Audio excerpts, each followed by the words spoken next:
नमस्कार. सखी सह्याद्रीमध्ये मी पल्लवी मुजुमदार आपल्या सगळ्यांचं मनपूर्वक स्वागत करते. स्पर्धा, ताणतणाव, नॉलेज अपग्रेडेशन, टाइम मॅनेजमेंट, एक ना अनेक शब्द या स्पर्धा ताणतणावाच्या युगामध्ये अतिशय परवलीचे झालेले आहेत. जेव्हा असं आपण म्हणतो तेव्हा एक गोष्ट लक्षामध्ये येतं, या सगळ्या शब्दांभोवती खेळणारं आणि या शब्दांच्या दृष्टिकोनातनं प्रत्येक कृती योजनेवरती आपली प्रतिक्रिया व्यक्त करणारी अशी एक बाब आहे की जी दिसत नाही पण तेवढीच महत्वाची आहे, ज्याला आपण म्हणतो मन. ही बाब जेवढी महत्वाची आहे तेवढंच याकडे आपण दुर्लक्षही करतो. या सगळ्याविषयी बोलत असताना एक लक्षामध्ये येतं की हे मन नेमकं आहे कुठं माहीत नाही, पण त्याचं महत्व आहे ठाई ठाई. मग या ठाई ठाई दडलेल्या मनाला सांभाळणं म्हणजे तारेवरची कसरत की हो? या मनाचं स्वास्थ्य संतुलन कसं आहे, नेमकं कसं राखू शकतो, हे आज बोलायचं आहे, कारण आज आहे जागतिक आरोग्य दिन. Depression, let's talk about it. चला बोलूया, नैराश्य टाळूया या वेगळ्या संकल्पनेसह आजचा जागतिक पातळीवर आरोग्य दिन साजरा होतोय. तेव्हा आपण सुद्धा सखी सह्याद्रीमध्ये बोलूया या वेगळ्या विषयावर.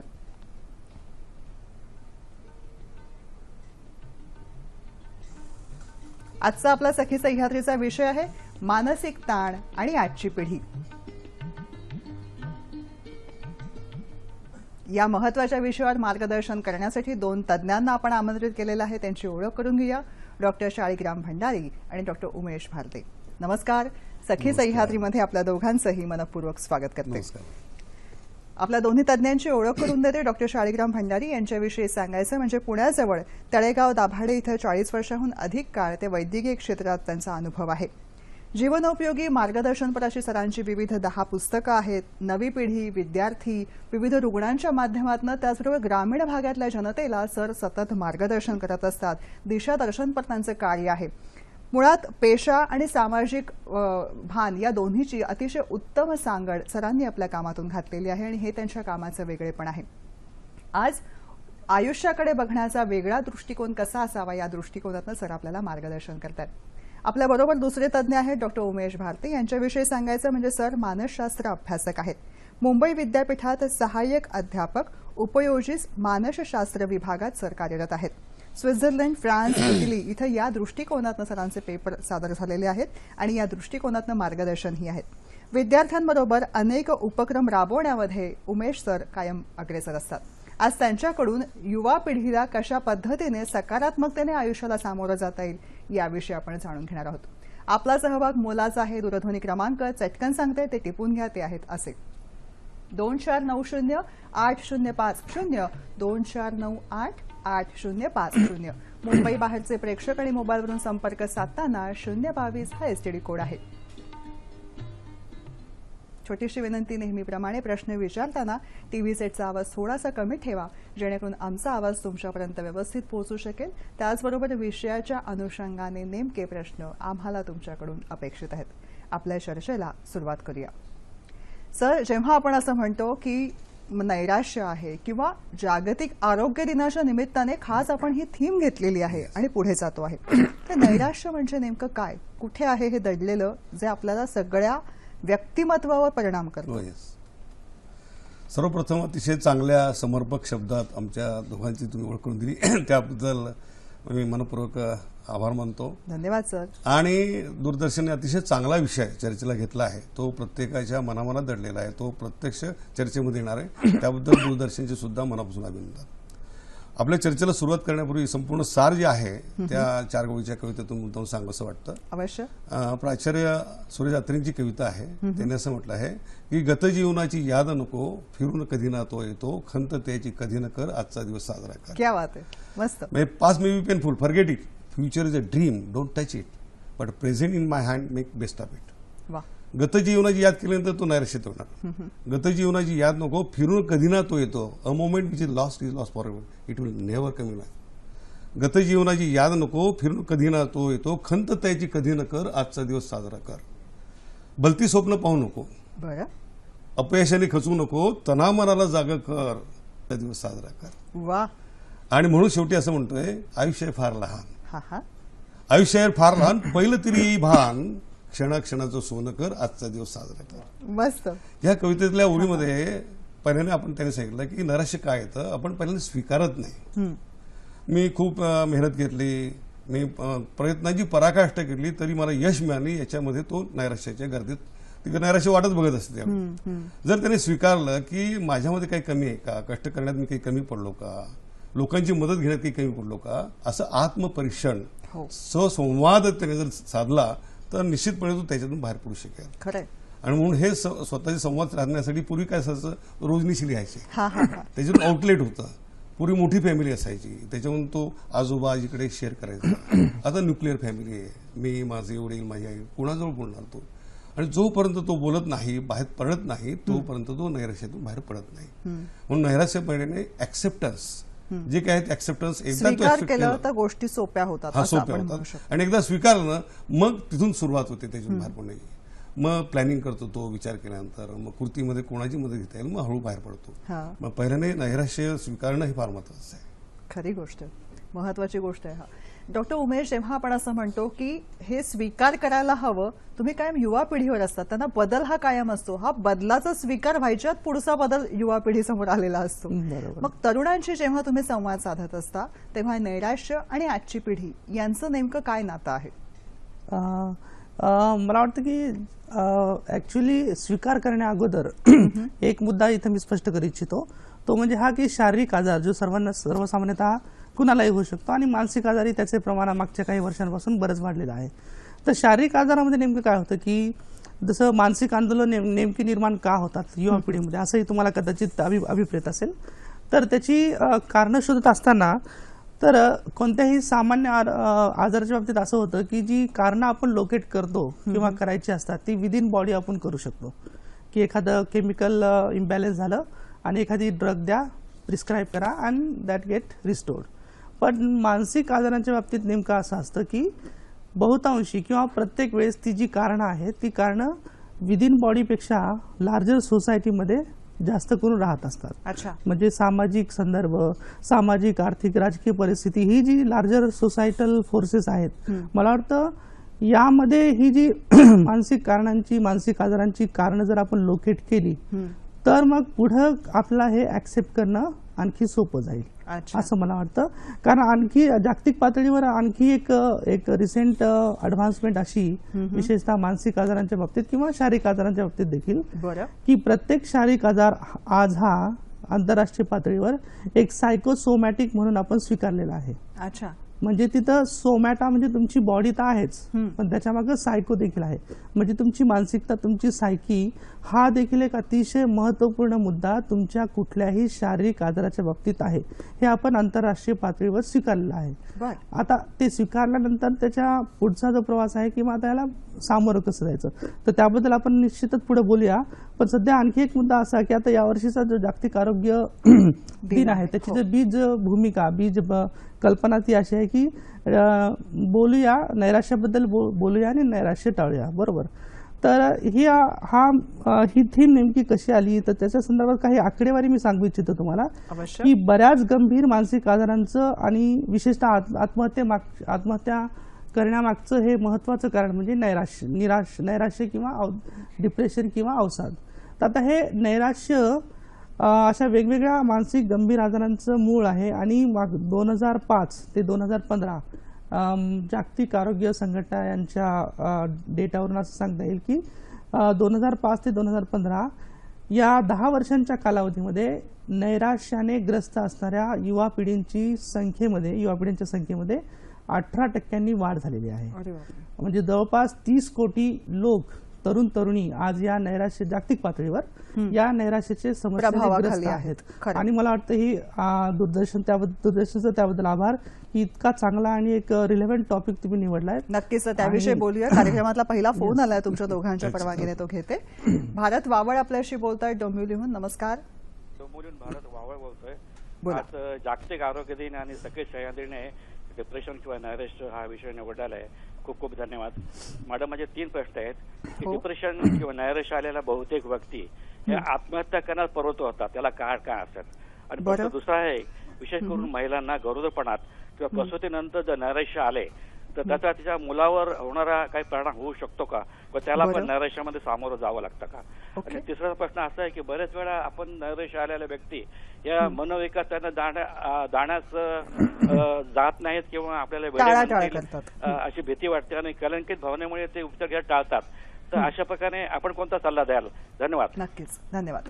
सर, दुसरा मुद्दा जो आधी तुमच्याकडे घेते, कारण तुम्ही वैद्यकीय क्षेत्रामध्ये त्या दृष्टिकोनातनं अनेक पद्धतीच्या रुग्णांना बघत असता की महिलांमध्ये नैराश्य ह्या वेगवेगळ्या आयुष्याच्या टप्प्यावर सामोरं जात असताना येण्याची संभावना असते. भारत वावळ यांचा नेमका मुद्दा असा होता की गरोदरपणामध्ये येणारं नैराश्य किंवा मूल झाल्यानंतर येणारे जे थोडंसं मनाची आंदोलनं असतात त्याचा परिणाम लहान 100% बाळावरती होऊ शकतो का? हे गर्भसंस्कार आपण याला म्हणतो ते फार महत्वाचे आहे. आणि ते तर पुरातन काळापासून ऐकलेलं आहे. आपण अभिमन्यूची गोष्ट माहिती आहे तुम्हाला. द्रौपदी जोपर्यंत जागी होती तोपर्यंत चक्रव्यूहात कसं शिरायचं त्यांना कळलं होतं, पण जेव्हा चक्रव्यूहात बाहेर पडायचं तेव्हा ती झोपलेली होती. हा फार संपूर्ण घराघरात गेलेला विषय आहे. पण मी स्वतः मी जेव्हा माझा जन्म झाला नाही होता तेव्हाच्या अगोदर माझ्या आईचा उजव्या हाताला फ्रॅक्चर झालेलं होतं. बरं.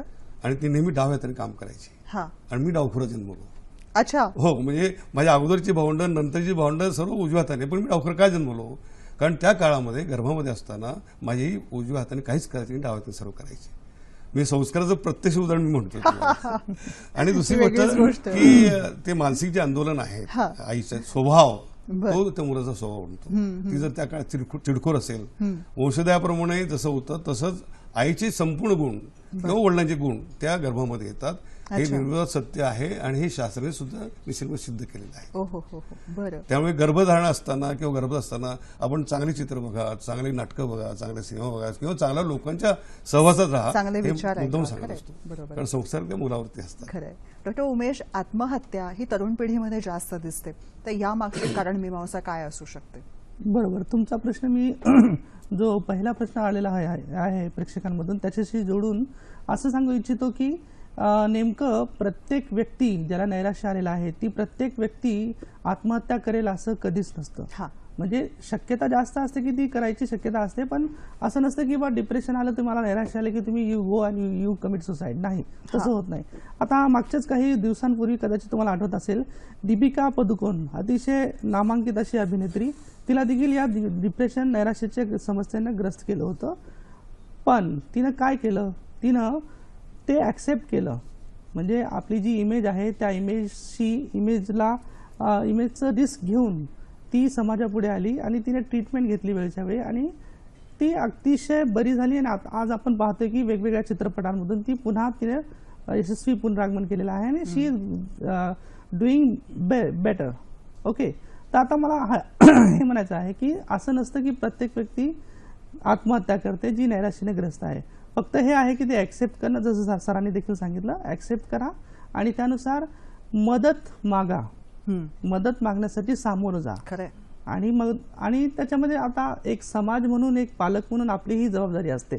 समजा आता मी एक पालक आहे आणि माझ्या मुलाला किंवा मुलीला काहीतरी असं मानसिक आजार झाला, तर मी देखील 10दा विचार करेल की सायकॅट्रिस्टकडे जाऊ का नाही. तर एक समाज, एक पालक म्हणून माझी सुद्धा ती तेवढीच जबाबदारी आहे की हे जे साचेबंद विचार किंवा स्टिरियोटाइप्स निर्माण झालेले आहेत विशेषतः मानसिक आजाराच्या बाबतीत, तर त्याला तोडून, ते दूर करून आपण पुढे यावं आणि त्याचा ॲक्सेप्ट करावा. आणि मदत मागणं म्हणजे आता जसं आपण शरीराला काय झालं तर आपण डॉक्टरकडे जातो, कुठे जखम झाली की आपण डॉक्टरकडे जातो. तसंच मला वाटतं की जोपर्यंत ही जाणीव जागृती समाजामध्ये मानसिक आजारांच्या बाबतीत नाही होणार तोपर्यंत मला वाटतं हे चित्र बदलणं थोडंसं अवघड वाटतं मला. पण हे सुरुवात झालेली आहे. आणखी काही सकारात्मक पावलं आपल्याला एक समाज म्हणून उचलावे लागतील आणि आपण ते निश्चित करू असा आशावादही मला वाटतो. नक्कीच. आणखीन जाणून घेऊया मनाविषयी, मानसिक आंदोलनांविषयी आणि त्या दृष्टिकोनानं सुदृढ मनाविषयी. मुळात मानसिक आरोग्य असं म्हणतो तेव्हा एक वेगळी संशोधनात्मक अशी आकडेवारी सखी सह्याद्रीच्या टीमने आपल्यासमोर आणलेली आहे. ती काय आहे ती जाणून घेऊया.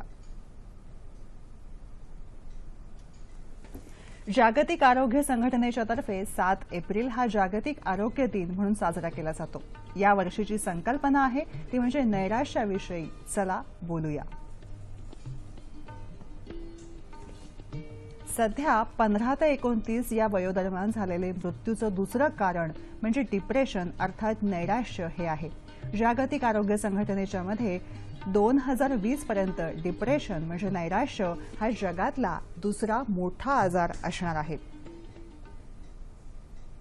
ही माहिती आणि आकडेवारी अतिशय धक्कादायक आहे. धक्कादायक आहे म्हणून समोर येऊ द्यायची नाही असं आहे का? तर नाही. धक्कादायक आहे म्हणजे त्याच्यामधून बोध घेऊन त्या दृष्टिकोनात्मक सकारात्मक पावलं उचलण्याचा हा काळ आहे आणि त्याचाच हा प्रयत्न म्हणून हा आजचा सखी सह्याद्रीचा भाग आहे. आज आपल्याबरोबर दोन तज्ज्ञ आहेत, डॉक्टर उमेश भारते आणि त्याचबरोबर डॉक्टर शाळीग्राम भंडारी. त्यांच्या अनुभवातनं त्यांच्या आज उत्साहपूर्ण आणि मोटिवेशनल पद्धतीने आयुष्याला कसं सामोरे जाऊ शकतो याविषयी आपण जाणून घेत आहोत. पुढचा फोन आलेला आहे. नमस्कार, रवींद्र कुडाळकर आपल्याशी बोलतायत पुण्याहून. मी रवींद्र कुडाळकर पुण्याहून बोलतोय. कधी कधी माणूस भौतिक सुखांनी संपन्न असतो, पण संवेदनशील स्वभाव, अति चिंता, अति काळजी, अति विचार, एक्साइट होणं, भारावून जाणं किंवा आपण म्हणतो ती गोष्ट लगेच झाली पाहिजे, आपल्या स्वतःच्या मनाप्रमाणे आवडणारी गोष्टच झाली पाहिजे, अशा गोष्टींनी मानसिक स्वास्थ्य बिघडतं. तर यासाठी आपण काय सल्ला द्याल सकारात्मक मानसिक स्वास्थ्य दृष्टीने? नक्कीच, धन्यवाद. अतिघाई मी कोपाला जाईल. सर्वप्रथम रवींद्रजीचं अतिशय अभिनंदन करतो. सर्वांच्या मनातला प्रश्न त्यांनी विचारला. रवींद्र जी, जिंदगी आसान नहीं होती, आसान बनानी पड़ती है. ओहो, जिंदगी आसान नहीं होती, आसान बनानी पड़ती है, कुछ अंदाज से कुछ नजरअंदाज से. क्या बात आहे. म्हणजे प्लॅनिंग करून किंवा निग्लेक्ट करून त्याशिवाय तुम्ही होऊ शकत नाही. जगातला असा एकही मनुष्य नाही की त्याला समस्या नाही आणि अशी एकही समस्या नाही की त्याला उपाय नाही. हे एकदा स्वीकारा पॉझिटिव्हली आणि इट इज सायंटिफिकली प्रूव्ड. जसं तुम्ही विचार करता तसंच घडतं. मांजर आडवी गेली तर काम होणार नाही, 100% होणार नाही. पण मांजर आडवी गेली तरी काम होणार, 100% होणार. सायंटिफिकली असं प्रूव्ह झालेलं आहे की जसं माणसांचे थवे असतात तसे विचारांचे सुद्धा थवे असतात. अच्छा. आणि म्हणून सरांनी सांगितलं की तुमचं शरीर पण चांगलं पाहिजे, मन पण चांगलं आहे, ऍक्सेप्टन्स. आणि त्यासाठी आपण म्हणतो ना की कसा आहे बाबा तू, सुखरूप आहे. हा, सुखरूप याचा अर्थ तुझे शरीर आणि तुझं मन हे दोघेही निश्चितपणे आनंदी आहेत आणि हेल्दी आहेत. हे जेव्हा दोघे असतील त्यावेळी ती निश्चितपणे तुम्ही पॉझिटिव्ह विचार करूनच त्याच्यामधून निर्णयपणे आणि उपाय सुचवू शकता, त्याच्यातून बाहेर पडू शकता. म्हणून सकारात्मक असं बाहेरून येणार नाही. You have to decide yourself. पहिल्यांदा स्वीकारा आणि सकारात्मक दृष्टिकोनातून कोणाकोणाची मदत घेता येईल, त्याच्यातून बाहेर कसं पडता येईल असं नुसतं विचार करून प्रत्यक्ष कृतीत आणा, त्यांना भेटा आणि त्याच्यातून निश्चितपणे मार्ग निघू शकेल. 100%. मस्त. डॉक्टर उमेश, जेव्हा आपण म्हणतो की मानसिक आरोग्य हे व्यक्तिगत पातळीवरती राखलं गेलं पाहिजे, संस्थात्मक पातळीवरती सुद्धा एक आरोग्य नावाची संकल्पना असते जी राखली गेली पाहिजे, तर नेमकं हे कसं असतं? कशा पद्धतीने आपण स्वतःचं आरोग्य आणि आपण जिथे जातो त्या परिसराचं आरोग्य हे मनामधून राखू शकतो? सुरुवातीला मला असं मी असं म्हणेन की एकंदरीत 3 पातळ्यांवर आपण हे जी समस्या आहे नैराश्याची, जी आता आपण बघितलं की मागच्या काही वर्षांपासून अतिशय तीव्र स्वरूप तिने धारण केलेलं आहे, तर हिला सामोरं जाण्यासाठी मला वाटतं की 3 पातळ्यांवर आपण प्रयत्न केलेले पाहिजेत. एक तर पहिला प्रयत्न तो आहे पॉलिसी लेवलचा, की महाराष्ट्र शासनाच्या लेवलवर पॉलिसी लेवलवर आपण काय करतो. तर मागच्या काही महिन्यांपूर्वी तुम्हाला आठवत असेल की आपल्या महाराष्ट्राचे शिक्षण मंत्री, उच्च शिक्षण मंत्री यांनी एक अतिशय चांगला निर्णय घेतलेला आहे. तो म्हणजे की प्रत्येक शाळेमध्ये अनिवार्यपणे एक समुपदेशक तुम्हाला आता याच्या पुढे त्याची नेमणूक करावी लागेल. आणि मला वाटतं की हा अतिशय चांगला एक चांगलं इनिशिएटिव्ह आहे पॉलिसी लेवलला. यथावकाश त्याची अंमलबजावणी होत राहील तो पुढचा मुद्दा झाला, पण I think this is a good initiative. हा झाला पॉलिसी लेवलवरच्या प्रयत्नांचा भाग. दुसरा संस्थात्मक पातळीवरचं, जसं तुम्ही सांगितलं की संस्थात्मक किंवा इन्स्टिट्यूशन लेवलवर देखील आपण या समस्येशी अतिशय चांगल्या पद्धतीने भिडू शकतो. जसं की आमच्या मानसशास्त्र विभागातर्फे गेल्या कित्येक वर्षांपासून आम्ही 10वी आणि 12वीची परीक्षा झाल्यानंतर त्या मुलांचं आम्ही एक समुपदेशन काउन्सिलिंग सेशन्स आम्ही घेतो. सुरुवातीला आम्ही त्यांना वेगवेगळ्या मानसशास्त्रीय चाचण्या देतो, जसे की अभिक्षमता चाचणी, अभिरुची चाचणी, त्यांचा कल कुठे आहे, बुद्धिमत्ता चाचणी, आणि या सगळ्या मानसशास्त्रीय चाचण्यांच्या स्कोर्सवर आधारित त्यांना आणि त्यांच्या पालकांसोबत आम्ही एक असं काउन्सिलिंग सेशन्स घेतो इंटेन्सिव्ह, की जेणेकरून मग त्यांना आपला कल कुठं आहे, आपली आवड निवड कुठं आहे, आपली बुद्धिमत्ता, आपल्या क्षमता खरंच तिथपर्यंत आहेत का, यानुसार एकंदरीत एक फॅमिलियल असा फॅमिलीच्या सहभागातून एक निर्णय घेतला जावा असा तो प्रयत्न असतो. आम्ही कित्येक वर्षापासून तो उपक्रम राबवत असतो. दुसरी गोष्ट की आम्ही टीचर्स ट्रेनिंग वर्कशॉप देखील घेतलेले आहेत, की मुंबई विद्यापीठाशी संलग्नित जे काही महाविद्यालय आहेत त्या महाविद्यालयामध्ये शिकवणारे जे शिक्षक आहेत महाविद्यालयांमध्ये, की ते त्यांना अशा प्रकारच्या समस्या जर त्यांच्या पुढे आल्या विद्यार्थ्यांच्या, की त्यांनी त्यांचं कशा पद्धतीने सांत्वन करावं किंवा कशा पद्धतीने ते प्रश्न हाताळावे, त्यांची काउन्सिलिंग समुपदेशन कसं करावं. तर यांचं ट्रेनिंग देण्यासाठी आमच्या विभागातर्फे आम्ही टीचर ट्रेनिंग वर्कशॉप देखील घेतलेले आहेत. पुढे देखील मनोदय आहे घ्यायचा. आणि तिसरी महत्त्वाची गोष्ट जी मी मागं पण याच कार्यक्रमात बोललो होतो की पॉझिटिव्ह सायकोलॉजी, सकारात्मक मानसशास्त्र हा विषय जो आम्ही इंट्रोड्यूस केलेला आहे PG लेवलला, तो असा रॅन्डमली आम्ही तो इंट्रोड्यूस नाही केलेला. त्याच्या पाठीमागे एक विचार होता. तो विचार असा की जसं मी आधी बोललो हलकसं की आंतरराष्ट्रीय पातळीवर आज आम्ही बायोसायकोसोशल मॉडेल जे आहे, सरांना परिचित असेल, बायोसायकोसोशल मॉडेल जे आहे मानसिक आजारांच्या बाबतीतचं, ते आपण स्वीकारलेलं आहे.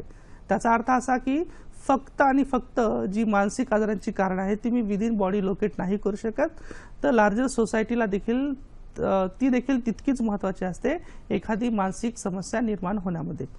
तर त्याचा एक स्वीकार, हा विषय सकारात्मक मानसशास्त्र PG लेवलला इंट्रोड्यूस करण्यामागे हा देखील एक लार्जर कॉन्टेक्स्ट होता जो आंतरराष्ट्रीय पातळीवर स्वीकारलेला आहे. म्हणजे एक लक्षामध्ये येतं सर की वेगवेगळ्या पातळ्यांवरती मानसिक सुदृढतेने एक शेवटची पातळी मी बोलतो. अवश्य. तिसरी पातळी जी आहे ती फॅमिलियल लेवल, फॅमिलीच्या कौटुंबिक पातळीवर. तर कौटुंबिक पातळीवर जसं सरांनी देखील हलकासा उल्लेख केला की आधी कसं होतं की एक एकत्रित कुटुंब पद्धती होती, एक वेगवेगळ्या नात्यांची अशी घट्ट वीण, दादा काका मावशी वहिनी वगैरे अशी एक घट्ट वीण आपल्यासोबत होती. आता काय झालं की एक विभक्त कुटुंब पद्धतीमुळे 2 किंवा 3 असं छोटीखानी कुटुंब आपल्याला बऱ्याचशा शहरांमध्ये दिसून येतं. त्याच्यामुळे होतं काय की कुसुमाग्रजांनी सांगितल्याप्रमाणे मोडून पडला संसार तरी मोडला नाही कणा, मोडून पडला संसार तरी मोडला नाही कणा, पाठीवरती हात ठेवून नुसते लढ म्हणा. तर हा जो हात आहे जवळ घेणारा, तुमचं सांत्वन करणारा, तुम्हाला आश्वासक असं एक हे देणारा, वातावरण देणारा, हा हात मला वाटतं या विभक्त कुटुंब पद्धतीमध्ये कुठेतरी अदृश्य झालेला आहे. आणि मला वाटतं याची किंमत आमची पिढी म्हणजे आजच्या पुढच्या पिढी म्हणजे त्यांना चुकवावी लागेल असं मला वाटतं.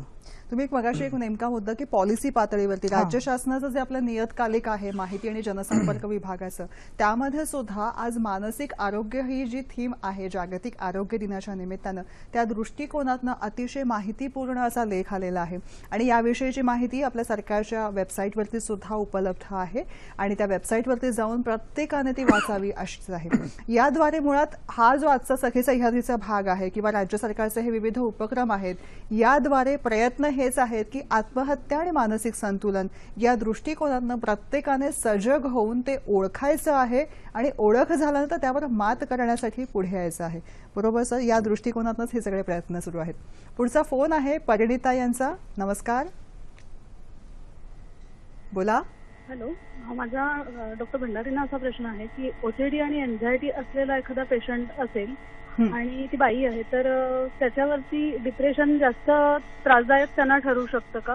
दुसरी गोष्ट म्हणजे फॅमिली बॅकग्राऊंड काहीतरी चुकीची असेल तर त्याविषयी 4 लोक आणखीन खूप त्यांना चढवून वाढवून बोलायची सवय असते, टोचून बोलायची सवय असते, त्यामुळे ती व्यक्ती डिप्रेशनमध्ये जाते. लोकांच्या लक्षात येत नाही की आपण त्याला कारण आपण आहोत. म्हणजे एखाद्याने जर आत्महत्या केली अशा बाबतीत तर त्याला 4 लोक आजूबाजूचे कारण असतात. तर डिप्रेशन विषयी मला एक विचारायचं आहे की असा खास कारण वेगळी वेगळी असतील तरी खास उपाय असा आहे का की जो डॉक्टरांकडे न जाता सुद्धा जमू शकतो? आणि दुसरं म्हणजे एखाद्याला मिक्स व्हायला ज्यावेळेला लोकांमध्ये खूप प्रॉब्लेम होतो ना, आणि सगळीकडेच हा म्हणजे अनुभव येतो की मिक्सिंग मध्ये खूप प्रॉब्लेम होतो. धन्यवाद, तुमचा मुद्दा पोचलेला आहे परिणिता आणि तुम्हाला अतिशय विस्तृत मार्गदर्शन मिळेलच. मानसिक आरोग्याविषयी बोलूया, नैराश्याला दूर पळवून लावूया या संकल्पनेसह असलेला आजचा जागतिक आरोग्य दिन. आणि त्या दृष्टिकोनातून सखी सह्याद्रीमध्ये आपण बोलत आहोत तेव्हा मुळात यशस्वी कथा, यशोगाथा आपण ऐकत असतो आणि त्या वाचत असतो आणि त्यातून नेहमी आपण प्रेरणा घेत असतो. पण या बरोबरीने अपयशाच्या कथा किंवा निसर्गानेच एक वेगळी गोष्ट घडवून आणलेली आहे, अशा वेळी काय करावं? अशीच एक बदलाची गोष्ट आपण जाणून घ्यायला हवी. ही बदलाची गोष्ट आहे ती यवतमाळमधल्या शिरीनची. शिरीन तबस्सुम यवतमाळमध्ये राहणारी एक छोटीशी मुलगी, आज 22 वर्ष तिचं वय आहे. पण तुम्ही फोटोमध्ये सुद्धा बघितलं लक्षात येईल 2 हात नाहीयेत आणि पाय एकच आहेत. या मुलीची गाथा एक वेगळी आहे.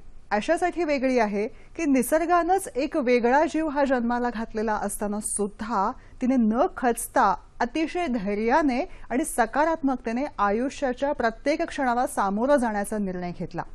जग काय म्हणते, कोण काय म्हणते, अशक्य हा शब्द माझ्यापाशी नाही असं म्हणत शिरीनचा लढा आयुष्याशी, निसर्गाशी आणि प्रत्येक घटनेशी सुरू झाला. आणि मग त्यातूनच अतिशय धैर्यवान अशा शिरीननं आपलं शिक्षण पूर्ण केलं. आता ती कलेक्टर या पदाकडे जाण्यासाठी अभ्यासाची तयारी सुरू करत आहे. या दृष्टिकोनातून विचार करताना समाजामध्ये काय घडतं आहे याचा जेव्हा ती अभ्यास करते तेव्हा तिच्या लक्षामध्ये आलं की समाजामध्ये आत्महत्येकडे प्रवृत्त झालेले शेतकरी वर्ग आहे. स्वतःच्या उदाहरणामधनं तिने शेतकऱ्यांशी संवाद साधायला सुरुवात केली आणि या संवादामधनं शेतकऱ्यांच्या आत्महत्येला कशा प्रकारे थांबवता येईल, शेतकऱ्यांना सकारात्मकतेने आयुष्याची दिशा कशी दाखवता येईल, परावृत्त करता येईल, या दृष्टिकोनातनं तिचा विचार आणि ती एक जितं जागतं उदाहरण सगळ्यांसमोर तयार झाली. आणि ही शिरीन सगळ्यांसाठी तितकीच प्रेरणादायी आहे.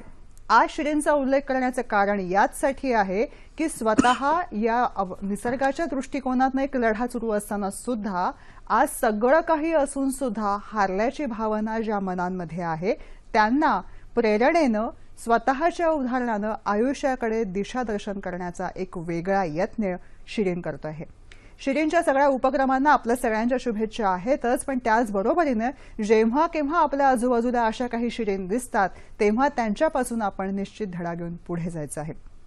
आज मानसिक आरोग्याविषयी आपल्याबरोबर डॉक्टर शाळीग्राम भंडारे आणि डॉक्टर उमेश भारते आपल्याशी बोलत आहेत. त्यांच्याकडनं आपण सकारात्मकतेविषयी जाणून घेत आहोत. सर, मगाशी आपल्याला फोन होता आणि त्या मॅडमचा अतिशय महत्त्वाचा मुद्दा होता की आत्महत्या किंवा नैराश्याकडे जेव्हा माणूस जातो आणि एखादी गोष्ट जी आहे ती चौकटीमध्ये न बसणारी आयुष्यामध्ये घडते त्यावेळी मनुष्य हतबल होतो. ही हतबल झालेली व्यक्ती ही स्वतःच्या मनाने किंवा विचारांनी होण्यापेक्षा समाजामधल्या टोचांनी जास्त त्रस्त झालेली असते, असा काहीसा मॅडमचा सूर होता. त्याविषयी प्राजक्ता मॅडमचा फार प्रश्न चांगला होता. त्यातल्या त्यांनी स्त्रियांच्या विषयी बोलले होते आणि काही रुग्णांचे काही अनुभव सांगण्यास सांगितले होते. पहिली गोष्ट एक महत्वाची आपण ऑब्झर्व केली असेल की मराठवाडा विदर्भामध्ये जितके शेतकऱ्यांनी आत्महत्या केल्या तिथल्या एकही स्त्रीने आत्महत्या केलेली नाही. बघा तिचा थ्रेशोल्ड किती आहे. ती घरामध्ये सासूचे, नंडेचे सर्वांची बोल खाते तरी ती निश्चितपणे हे होते. पण जेव्हा तिच्या उद्रेक होतो सहनशीलतेचा, इव्हन काही दिवसापूर्वी अनेक मुलींनी आत्महत्या केली. गावामध्ये त्यांना छेडछाड झाली, आपल्या आई वडिलांचं नाव बदनाम होऊन बिचाऱ्यांनी आत्महत्या केली. जेव्हा ते परिवार त्यांच्या मागे उभं राहत नाही. मी तर नेहमी असं म्हणतो की आपण 7 वार असतात बघा, सोमवारपासून रविवारपर्यंत, 8वा वार आहे परिवार. आणि आता उन्हाळा आहे, जसं पावसाळा, हिवाळा, उन्हाळा, तसा एक जिव्हाळा आणि परिवार जर त्याच्या मागे असेल, तुम्ही म्हटलं म्हणजे टार्गेट जर करत नसेल तर 100% ते बाहेर पडू शकते. तुम्ही ज्या स्त्रीचं वर्णन केलं तशीच एक स्त्री आमच्या याच्यामध्ये आलेली होती. नंदुबा नावाचा एक भाग आहे बागासला, आणि त्या बाईचा नवरा मुळ्या विकण्यासाठी गेला होता आणि सापसून जागेवर संपला. अच्छा. त्याला वाईला 2 मुलं आहेत. अगोदर एक 5 वर्षाचा मुलगी आणि 3 वर्षाचा मुलगा आहे आणि 3 महिन्याचा गर्भ आहे. सर्व गाव एकत्र येतं, त्या स्मशानभूमीत त्याचा सर्व जाळून त्याला मुक्त करतं आणि घरी येतात ते, आणि ते म्हणतात आमच्या ऐरण भाषेत पाडी टाक म्हणे, हा गर्भ पाडून टाक म्हटलंय. कारण 2 मुलं आहेत, छप्पर नाही, खायला नाही, कामाला धंदा नाही. पण शेवटी शेजारी त्या बाईची बहीण होती म्हणजे मावशी, मी आहे ना म्हटलंय. तो 3 महिन्याचा गर्भ 9 महिन्याचा झालेला आहे, अतिशय गुडगुडीत बाळ तयार झालेला आहे. ती बाई कामाला जाते 20 दिवसाचं बाळपण ठेवून. तिची आजी त्याला ते दारूचे थेंब पाजते शांत होण्यासाठी. हो, ते 5 वर्षात होतंय, अतिशय चांगली चुणूक दाखवतंय, सर्व गाव त्याला मदत करत आहे, दीपस्तंभामध्ये येत आहे आणि तो आता नांदेड जिल्ह्याचा कलेक्टर झालेला आहे. त्याचं नाव आहे राजेंद्र भारूड. हे मुद्दाम ऐकण्यासारखं आहे की नैराश्य किती असू शकतं, दुःख किती असू शकतं, पण समर्थपणे ती स्त्री मागे उभी राहिली. आता त्यांनी सांगितलं की वयोगटामध्ये सुद्धा आहे.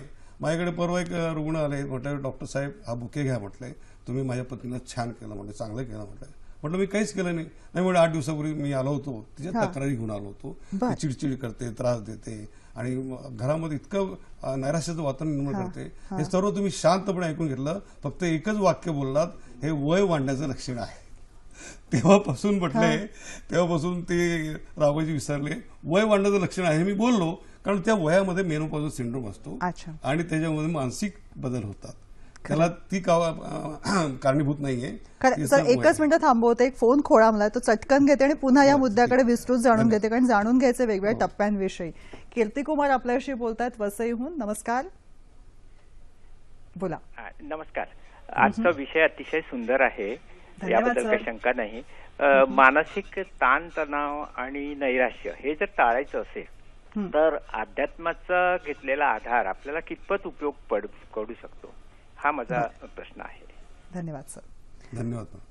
सर तुम्ही सांगत होतात आरोग्याच्या वेगवेगळ्या आयुष्याच्या वेगवेगळ्या टप्प्यांवरती येणारं नैराश्य या दृष्टिकोनातून. आता मी तरुण मुलींचं सांगितलं, त्यातल्या त्यात त्यांचा प्रश्न स्त्रियांच्या विषयी होता हो. आणि वयाप्रमाणे होता. आणि आणि अजून त्यानुसार एक मुद्दा होता तो म्हणजे समाजानं त्यावरती बोलून बोलून माणसाला हो. त्रस्त करणं हा मुद्दा घरामध्ये होता. पर्यायाने ओळखलं पाहिजे ही दुर्मुखलेली आहे, हिचं लक्ष नाही आहे, खाण्यात लक्ष नाही, नेहमी अतिशय उदासीन असते. हे पहिल्यांदा लक्षात आल्यानंतर त्याची कारणं शोधली पाहिजे. बरं. तिला बाहेर शाळेमध्ये कॉलेजमध्ये किंवा जॉब जिथे करते तिथे काही असं वातावरण आहे का, हा विचार करून त्याच्यातून त्यांनी मार्ग शोधला पाहिजे. डॉक्टरचा सल्ला घेतला पाहिजे आणि त्याला सकारात्मक दृष्टिकोनातून विचार करण्याची प्रवृत्ती केली पाहिजे. पहिले डोक्यात विचार येतो, हा. नंतर कृती येते हा. आणि नंतर बदल होतो. अच्छा. या तिन्ही गोष्टी फार महत्वाच्या आहेत. त्यांचा प्रश्न फार सुरेख होता अध्यात्माविषयी. मन करारे प्रसन्न सर्व सिद्धीची कारण. संत तुकाराम काय म्हणतात, मन करारे प्रसन्न सर्व सिद्धीचे कारण. तुमचं मन प्रसन्न असेल तर सर्व सिद्धी होते. आणि ज्ञानेश्वर माऊलींनी तर फार सुरेख म्हटलं आहे, मी अविवेकाची काजळी फेडून विवेक दीप उजळी. मला जो अविवेक झालेला आहे नैराश्य, मी अविवेकाची काजळी फेडून विवेक दीप उजळी, तो योगिया पाहे दिवाळी निरंतर. तो योगीच होतो आणि प्रत्येक दिवस त्याला दिवाळी वाटते. म्हणून सुसंगती सदा घडो, सुजन वाक्य कानी पडो, कलंक मतीचा झडो, विषय सर्वता नावडो. वा. चांगली माणसांचे सहवास घेणं, चांगले वाचन करणं आणि मग तुमची प्रवृत्ती निश्चितपणे नैराश्याकडून पॉझिटिव्हकडे घेऊ शकेल, सकारात्मक घेऊ शकेल. मस्त. ही टेबलावरती असलेली वेगवेगळ्या नावांची ही वेगवेगळी पुस्तकं, 10 पुस्तकं या टेबलावरती आहेत. मला प्रेक्षकांना सांगायला आवडेल, कॅमेरा फिरणं अवघड आहे, पण या 10 पुस्तकांच्या नावासकटच सकारात्मकतेची एक वेगळी चुणूक सरांच्या लेखणीमधनं सुद्धा वाचकांना अनुभवायला मिळते. आणि हे अनुभव जे आहेत ते तुम्ही सतत सगळीकडे शिंपडत असता, नाही का सर? त्याचं कारण मी स्वतः त्याच्यातून गेलेलो आहे. मग आमच्याकडे कर्ज झालेलं होतं, वडील अतिशय निराश झालेले होते आणि ते सकाळी निघून जायचे, अंधारात रात्री परत यायचे. माझ्या यांनी ऑब्झर्व केलं आणि एक दिवस म्हटलं, मी दोघांची कुजबूज ऐकली मॅडम. वडील म्हटलंय की मी कर्जबाजारी झालो, सकाळी मी कोणाचं कर्ज फेडू शकत नाही, मी आत्महत्या करतो म्हटलंय. ओहो. पण आई म्हटली की ही 4 मुलं झोपलेली ना, त्यात मी पण होतो, हे 1-1 लाखाची आहेत म्हटलंय, विकून टाका म्हटली जमीन. म्हटलं मी कसं विकू म्हटलंय, माझे वडील इतके प्रामाणिक होते की म्हटलं मी 1 एकर सुद्धा घेतलं नाही, मी कसं विकू. पण आई समर्थपणे उभी राहिली आणि नंतर छातीवर दगड ठेवून वडिलांनी निर्णय घेतले, ज्यांच्या हाताकडे 10 माणसं होते ते दुसऱ्याकडे नोकरीला लागले, कारण आई समर्थपणे उभी राहिली. आणि हे सर्व मी अनुभवलेलं आहे.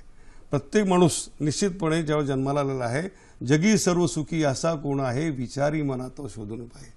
निश्चितपणे आपण जर विचार केला ना, त्याचा पेला भरलेला आहे त्यापेक्षा माझा पेला अर्धा असला तरी मी आनंद मानणे हा फार महत्वाचा आहे. आणि जोपर्यंत तुम्ही मानत नाही तोपर्यंत दुःखी राहता, निराश होता. खरंय. विचारांची दिशा भरलेल्या बदला. पेलाकडे बघायला हवंय. पुढचा फोन आहे. नमस्कार, आपल्याशी बोलतायत किशोर नगरकर. बोला. नमस्कार. नमस्कार. नमस्कार किशोरजी. इश्क ने निकम्मा कर दिया गालिब, वरना हम भी आदमी से काम के. क्या बात आहे, क्या बात आहे. मला डॉक्टर भंडारीने खास आवडेल, पण माझा प्रश्न आहे तो दोघांच्या करता आहे की अति प्रेमामुळे, अति आसक्तीमुळे, ती कोणाच्याही मध्ये असेल, तरुण तरुणी असेल, आई वडील, फॅमिली असेल, पैसा करता असेल, करिअर करता असेल, तर त्याच्यावरती मात कशी करायची. धन्यवाद. डॉक्टर उमेश, तुमच्याकडे वेळ आहे. तरुण पिढी बरोबर तुम्ही सतत असता आणि आत्महत्या, त्याच्या मागचं कारण प्रेमभंग ह्या किंवा परीक्षेमधलं नैराश्य असं असू शकतं. काय तरुण पिढीला कशा पद्धतीने याविषयी आपल्याला दिशा दाखवता येईल? त्यासाठी वेगवेगळी कारणं सांगता येतील, पण एक महत्त्वाच्या मुद्द्याला मी स्पर्श करू इच्छितो की that will cut across all the age groups and all the cultures, all walks of life.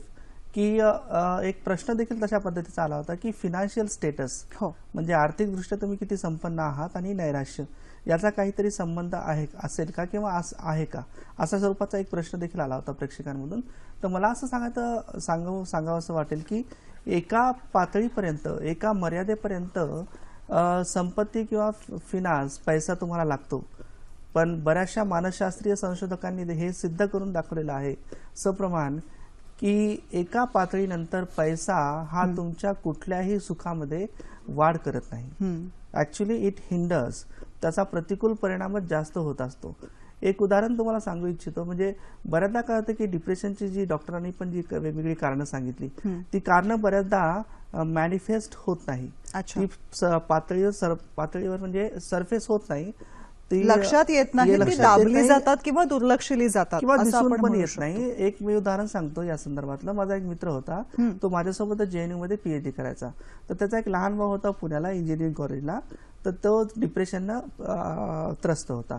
तर त्याच्याकडे लक्ष देण्यासाठी म्हणून खास तो PhDचा आपला JNUचा अर्धवट अभ्यास सोडून त्याने मुंबईला एका बँकेमध्ये नोकरी पत्करली. बरं. आणि जसा वेळ मिळेल शनिवार रविवार तो त्या भावाकडे जायचा आणि तो त्याच्याकडे लक्ष ठेवायचा. पण एवढे प्रयत्न करून देखील त्यानं आत्महत्या केली. ओके. नंतर आम्ही 15 दिवस एका फील्ड व्हिजिटच्या निमित्ताने मध्ये बराचसा काळ गेला. मग आम्ही त्याच्या मुंबईच्या फ्लॅटमध्ये आम्ही राहिलो, मी आणि माझा मित्र, एका प्रोजेक्टच्या संदर्भात. 15 दिवस आम्ही त्या मुलासोबत होतो. आणि 15 दिवसामध्ये आम्हाला एकदाही असं जाणवलं नाही की त्याच्यामध्ये काहीतरी असं खलतंय मनामध्ये, असं काहीतरी मनामध्ये त्याच्या असं काहीतरी आंदोलन होत आहेत. आम्हाला कधीही जाणवलं नाही. आणि आम्ही 15 दिवस खूप एन्जॉय केला. तो एकटा होता आणि भावाचं दुःख देखील तो विसरला होता, कारण मध्ये बराच वेळ गेला होता. आणि ज्यावेळेस आम्ही JNUला परत आलो, 1 ते 1.5 महिन्यानंतर आम्हाला बातमी आली की त्यानं सुद्धा आत्महत्या केली. आणि त्याच ठिकाणी ज्या ठिकाणी त्याच्या भावानं आत्महत्या केली. तर it was really shocking news for all of us. त्याच्यामुळेच मी म्हणतोय की माझा मुद्दा असा, 2 मुद्दे. पहिला मुद्दा असा की बऱ्याचदा डिप्रेशनची कारणं तुम्हाला दिसून येत नाहीत. बरं. त्याच्यामुळं ते तुम्हाला म्हणजे असं जसं एकत्र कुटुंब पद्धतीमध्ये जसं मी म्हणलं की तो अदृश्य हात पाठीवरचा तो अदृश्य झालेला आहे. त्याच्यामुळं आणखी आपली आव्हानं वाढलेली आहेत आजच्या काळामध्ये. आणि दुसरा मुद्दा की तुम्ही कितीही आर्थिक संपन्न असा, असं नाही की फक्त जे गरीब आहेत त्यांना डिप्रेशन येतं, जे श्रीमंत आहेत त्यांना येत नाही, जे लहान आहेत त्यांना येतं, मोठे आहेत त्यांना येत नाही. तर असं नाहीये. सर्व पिढ्यांमध्ये कोणत्याही परिस्थितीमध्ये आणि कोणत्याही सोशो इकॉनॉमिक स्टेटसमध्ये तुम्ही असाल, तुम्हाला डिप्रेशन येण्याची शक्यता तेवढीच असते. बरोबर आहे सर. हे तुमचं उदाहरण जे आहे ते खरंच विचार करायला लावणार आहे. पण एक गोष्ट लक्षामध्ये येते यामध्ये की अशी घटना घडते तेव्हा समाज आणि नातेवाईक त्यांनी थोडं सतर्कतेने ही निरीक्षणं किंवा ही लक्षणं नोटीस करायला हवीत, असं काहीसं आपण सांगू शकतो याविषयी. दुर्दैवाने ते लक्ष देत नाही. जसं एखादा ताप आला, जुलाब झाला तर डॉक्टरकडे येतो, निदान करतो. पण कुणी असं विचारतं का की तो उदास दिसतोय, तो खात नाही. म्हणजे पुन्हा आपण आपल्या मनाचंच परीक्षण करणं हा मुद्दा आहे. आपल्या फॅमिलीचं लक्ष द्यायला पाहिजे, नंतर डॉक्टरांकडे घेऊन जायला पाहिजे. आणि मला वाटतं त्याच्यामुळेच हा जो जी बीज कल्पना आहे या वर्षीची ती अशी आहे की आपण बोलूया त्याच्याविषयी. चला बोलूया, लेट्स टॉक अबाउट दॅट आणि मग टाळूया त्याला. खरंय, महत्वाचा मुद्दा आहे आणि म्हणूनच या भागामध्ये आपण त्याविषयी बोलत आहोत. पुढचा फोन आहे आपल्याशी. नमस्कार. मी शलाका गाडगीळ, कल्याण इच्छिते. नैराश्याचा परिणाम व्यक्तिगत आणि सार्वजनिक आयुष्यावर होतच असतो.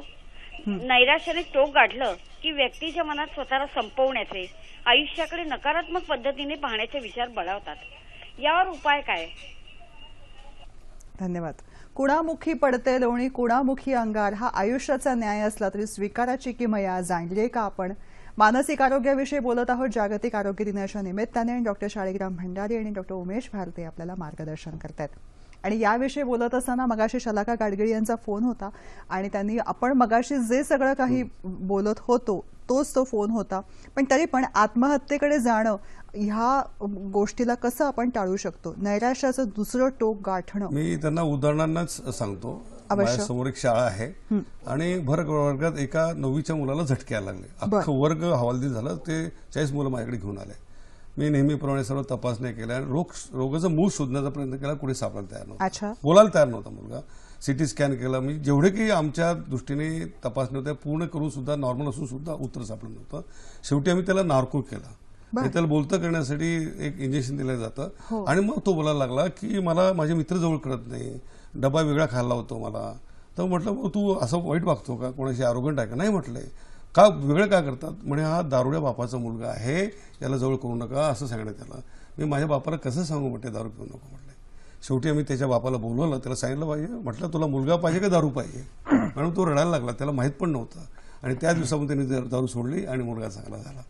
याचा अर्थ असा आहे की तो शेवटी तो तिथपर्यंत गेला असता जर आम्ही कारण शोधलं नसतं तर म्हणजे नैराश्यातून सुसाईडपर्यंत जाण्यासाठी खूप स्टेप्स असतात. पण त्या लक्षात यायला पाहिजे, त्या वर्गातल्या मुलांच्या लक्षात आल्या, शिक्षकांच्या लक्षात आल्या आणि त्या फिटच्या माध्यमातून बाहेर पडल्या. आणि म्हणून नेहमी आपण आपल्या पालकांचं कर्तव्य आहे की आपला पाल्य कसं वागतो आहे, त्याचं बिहेवियर वेगळं दिसतंय का, वेगळं पण लक्षात आल्यानंतरच मग तो त्याच्यातून बाहेर पडू शकतो. नाही तर समाज टोचायला तयारच आहे, तुमचा मुलगा असं वागतो, तुमची मुलगी असं वागते. आणि ते वागणं इतकं जबरदस्त जिव्हार लागतं. मी पूर्ण पांढरा शर्ट घातलेला आहे, थोडासा जर शेचा डाग पडला तर सर्वांचं लक्ष त्याच्याकडे जातं. पण आपल्या चारित्र्याकडे लोक लक्ष देतात, आपल्या निश्चितपणे इमेजकडे लक्ष देतात. इमेजला कुठे धक्का बसला की तू नैराश्यात जातो. आणि म्हणून ते जपण्यासाठी, त्यातून बाहेर पडण्यासाठी निश्चितपणे सर्व बाकीच्यांनी मदत केली पाहिजे. बरोबर आहे. डॉक्टर उमेश, तुम्हाला काय सांगावं असं वाटतं? विशेषतः आता जाता समाज माध्यमांविषयी मी थोडंसं बोलू इच्छेन की आताच मागं तुम्हालाही आठवत असेल की काही 2 घटना अशा बऱ्याच घडलेल्या आहेत, पण 2 घटना मागच्या काही दिवसांमध्ये अशा घडल्या की समाज माध्यमांवर, मी त्यांचं नाव नाही घेणार, अशा पोस्ट काही लोकांनी 2 लोकांनी टाकल्या की मी आता I am going to commit suicide, आणि प्रत्यक्ष त्यांनी ती आत्महत्या केली. तर हे एवढं टोकाचं पाऊल म्हणजे समाज माध्यमांमध्ये व्यक्त होत असताना देखील, म्हणजे ते समाज माध्यम आता हा विचार करायची वेळ आलेली आहे की खरंच टू हॉट एक्सटेंट म्हणजे कोणत्या पातळीपर्यंत आपलं व्यक्त होणं हे आपण साजरं केलं पाहिजे समाज माध्यमांवर. कारण अशी जर घटना घडत असतील, म्हणजे तुम्ही व्यक्त होता आणि स्वतःला संपवता, तर मला वाटतं विशेषतः आजच्या तरुण पिढीनं त्यांनी खरंच इंट्रोस्पेक्शन, आत्मपरीक्षण करायलाच हवं की अशा टोकाची पावले ज्यावेळेस पडतात त्यावेळेस एक तरुण पिढीचा एक सदस्य म्हणून आपल्याला काय वाटतं ह्याचं एक रिफ्लेक्शन, क्रिटिकल रिफ्लेक्शन मला वाटतं प्रत्येक तरुणीनं घ्यायलाच हवं. आणि जाता म्हणजे वेगवेगळ्या माध्यमातून कुणाशी बोलून, जशी या बीज कल्पना या वर्षीची अशी आहे की लेटेस्ट टॉक, त्याच्याविषयी बोलूया. तर ही बोलण्याच्या संधी मला वाटतं जास्तीत जास्त आता हे बोलणं व्हर्च्युअल नको, समाज माध्यमांद्वारे व्हर्च्युअल असं हे बोलणं व्यक्त होणं नको. तुम्ही प्रत्यक्ष रियालिटीमध्ये कोणाशी तरी जा, बोला.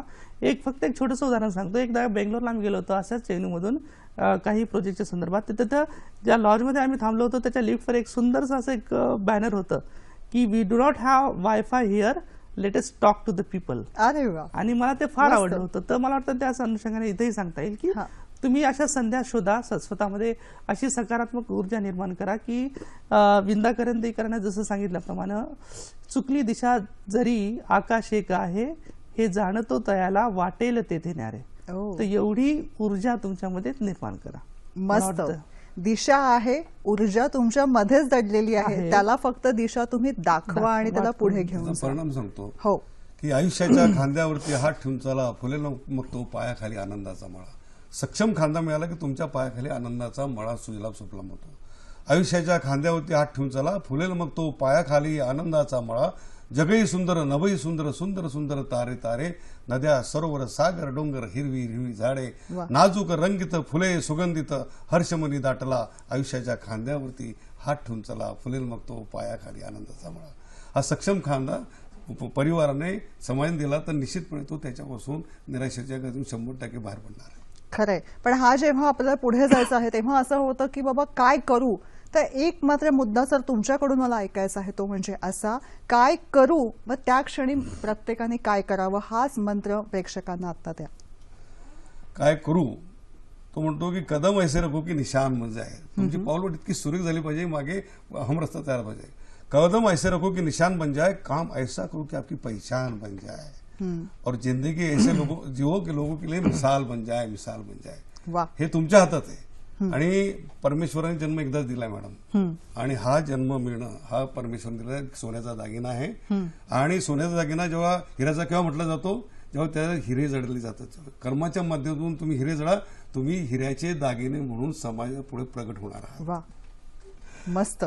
मंडळी, एक लक्षामध्ये ते ताण हा अटळ आहे. कथा, व्यथा या सगळ्यांच्या बरोबरीनेच आयुष्याला जोडलेले आहेत आणि या प्रत्येक आयुष्याचा एक भाग आहे. अपयश किंवा संकट ही आपली यशस्वीतेकडे जातानाची मधली एक पायरी आहे असं म्हणून पुढे गेलं तर नक्कीच यशोगाथामधल्या आपलीही एक गाथा असू शकते. अपयशाच्या गाथा आपण ऐकताना सुद्धा त्यामधनं नेमकं काय शिकायचंय, काय घ्यायचंय याचा विचार व्हायला हवा ना. स्वीकाराची किमया जाणली तर आयुष्य सुसह्य होतं हे सांगणं सोपं आहे, पण कृतीमध्ये कठीण असताना अंमलामध्ये आणलं तर तितकंच ते साध्यही आहे. कसा वाटला आजचा भाग नक्की कळवा. फेसबुक आणि जीमेलच्या माध्यमातून. पत्ता तुम्हाला माहिती आहेच आहे, तो आहे असा, पुन्हा एकदा सांगते, www.facebook.com/sakhisayhadri.dd आणि sakhisayhadri@gmail.com. तुमच्या प्रतिक्रियांची आम्ही वाट बघतोय. डॉक्टर शाळीग्राम भंडारी आणि डॉक्टर उमेश भारती, आपण आलात, मार्गदर्शन केलं, मनपूर्वक आभार मानते. धन्यवाद. धन्यवाद. नमस्कार.